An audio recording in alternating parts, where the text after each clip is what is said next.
Hi guys, this is Dr. P and today we'll solve together problem 22 from NCFE pre-calculus exam.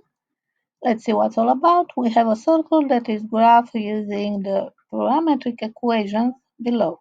It is required to find the center of the circle. This time we'll provide an algebraic solution. So we have parametric equation, and in order to find the center of the circle we need the standard equation, the ordinary rectangular equation that has only x and y. So this equation doesn't have the parameter t. That's why we should get rid of t. So we should get rid cosine of t and sine of t. As you notice, they are not there. Every time when you get rid of cosine and sine of t, of course, you think that Pythagorean identity in the trigonometric form. So sine square of x plus cosine of x square equal 1. It could be x or it could be t. The identity is the same. So that's why we will try to find cosine of t and sine of t from this equation and just to plug in the Pythagorean identity.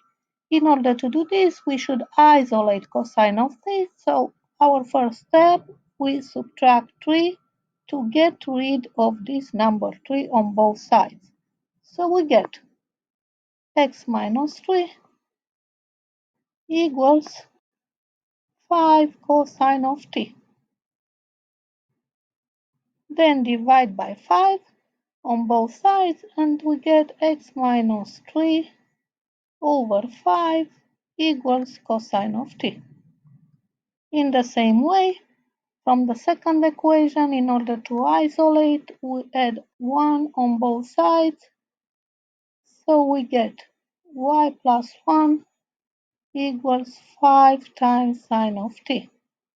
To get rid of this sign, in order to isolate the sign, we should divide by 5 on both sides, of course, and we get y plus 1 divided by 5 equals sine of t. And now with sine of t, we plug in the equation and also the cosine of t.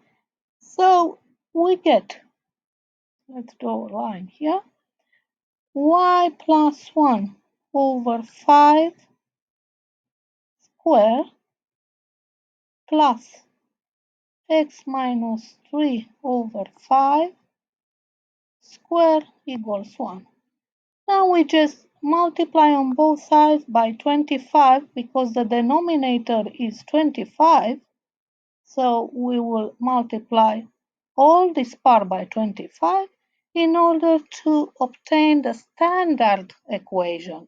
So let's write here above what we will obtain. So we get y plus 1 squared plus x minus 3 squared equals 25, because of course the denominator will be cancelled out with 25 when we multiply on both sides. And now it's easy to obtain that h is 3 and k, because it's next to the y, k will be negative 1. So our center will be 3 and negative 1. So that's why our answer will be C. Thank you for watching this tutorial and have a great day.